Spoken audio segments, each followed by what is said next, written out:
On the Gang of Four on 550 KTSA, the news and talk of San Antonio. You can join in at 599-5555. You'll be talking with Joe Reinagel from Ken's 5, Sylvia Rincon from Fox San Antonio, and Mario Ochoa from Sammis-Ochoa Public Relations, and Jack Riccardi.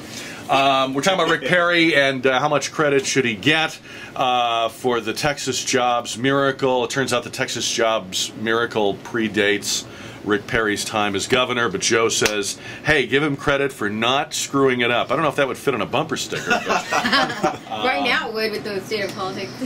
Let's talk to David on Gang of Four, 599-5555. David, you're on 550 KTSA.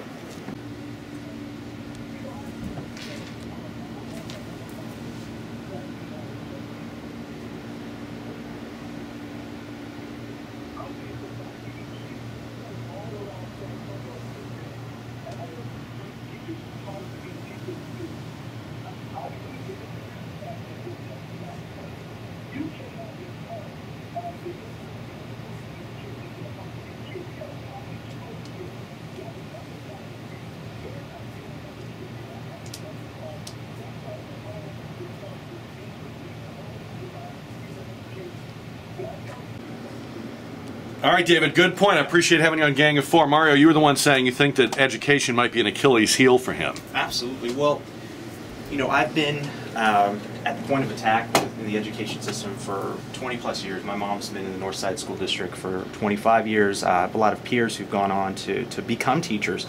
And the cutbacks have affected the level of education that students receive.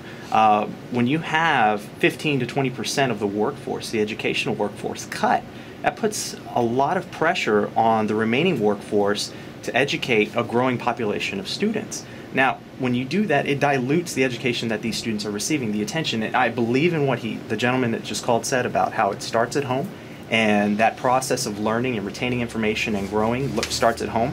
But school plays a big role in it, and I hear it from the teachers constantly.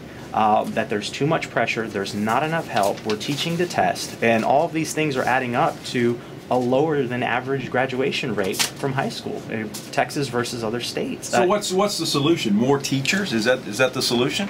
Because I have to agree with this guy. When you look at a high school, and also the one that my kids go to, Brandeis, it's huge. You go inside, there's computers everywhere. Technically, these kids have so much more than we ever had as kids. But you look at Brandeis, you look at Stevens, you look at Warren, you look at any of them in the Northside School District, they're huge. They're all huge. Now, there are some in other school districts, but my question to you is, so what is the solution? More teachers? I don't pretend to have that solution. Well, I think one thing that people need to look at when it comes to education is Texas is a growing state. The consensus numbers are coming out, their census numbers are coming out, and we are seeing a great influx of Hispanics, immigrants, especially in this state, but not just from here, from California, New Mexico, Louisiana, our surrounding states. So that's one of the issues that this state is dealing with, is trying to keep up with the influx of the population and making sure that the standards either stay the same or get better. We do not want to go backwards. Which all is the point that we were just talking about with Rick Perry. Why are people from other states coming to Texas, from New York, from Ohio, from Michigan? Oh, it's a good place to do business. Well, of course, but okay, my point is, why doesn't the federal government get that? We have lower taxes. The regulations are not as high. I mean, you get into I'm sorry, I'm a rabbit trail here, Jack. No, go ahead. But I'm just saying, why does not the federal government get that and see that people are flocking here because it's good for business? Let's come back a little bit. You're right. There's been a huge influx of regional headquarters being established. San Antonio is going to become home to half a dozen green energy headquarters. My problem is, if there's this influx like Sylvia's talking about, why are there cuts happening to education? Shouldn't there be more resources put into this influx of students? There's two things I want to say about that, Mario. First, all my life I've heard we don't spend enough, and we keep spending more. Is there an enough? And number two, as Joe is pointing out, when taxpayers see the obvious palatial new high schools, the obvious spending, the stuff you can see from the street side, they want to know, in simple terms, could you reapportion some of this incredible amount of money we dedicate to public education? You know, in Texas, we spend per pupil about as much as Barack Obama's home state of Illinois. It's about 10,000 something per pupil. Is there a way to spend that money to reflect what Sylvia's bringing up, which is the burgeoning population? Maybe at a time like this of population growth, you need to build high schools that are more modest and more bare bones and concentrate on getting the teacher-student ratio down. Let me just I mean, I don't hear anybody saying, I want to do less on education. I hear people saying, I'm not sure they're doing the right thing with the money we're giving them now. Thank you. Good point. No, we hear the complaints from the teachers. A lot of it, the simple complaint is about money. The simple complaint is about, oh, they're taking things away from us. Why isn't the State Board of Education, why aren't these principals in other school districts talking about how to create curriculums and standards that aren't sucking money out? You know, maybe it's time for us to really look at the way that we practice education. I think that's a great point. And budgeting is done as if there will always be a chance to get more money. You know, in the private sector, you realize a point, Mario, with a business deal where there's no more money to be obtained, and you're going to have to make do with what's there. If people governing public education, and it's not the governor, were to take that mindset. Hey, we have tapped these taxpayers as much as we reasonably can, unless we want to become California or Michigan and have people leaving. Now let's look inward and see, maybe this is enough money to educate this population, but maybe more of it needs to be spent here and less of it needs to be spent there.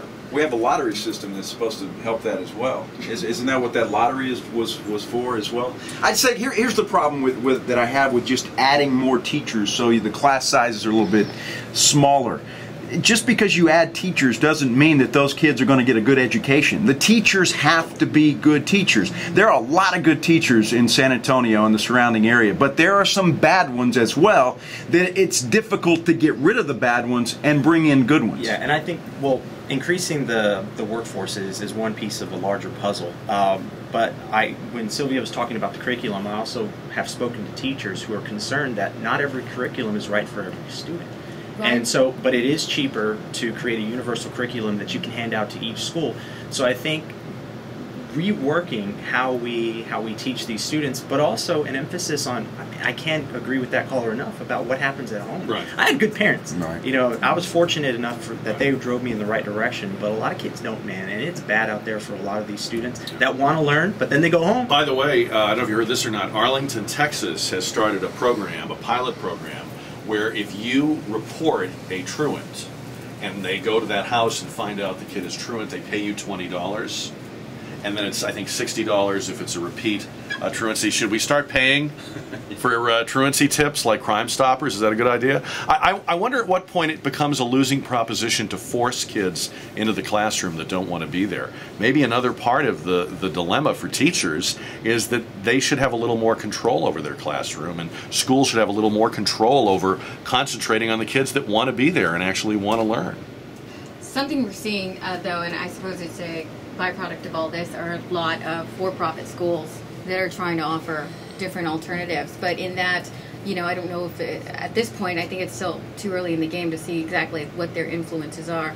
But 20% of kids in this country do not go to their local public schools, so we're well on our way to, you know, that competition that everybody's now talking. Which brings up another question there, though. If you send your kid to a private school, you're still paying for the public schools, pay twice. and so you're paying twice. It's very difficult for people to do that. Yeah, I think it really does come back to policy and curriculum and how to address each of the different regions. I think every region should probably have, you know, more specialized curriculum for that community, that culture that really speaks to those kids and those families. There is more Gang of Four coming up on News Talk 550 KTSA, the news and talk of San Antonio, and time saver traffic right here.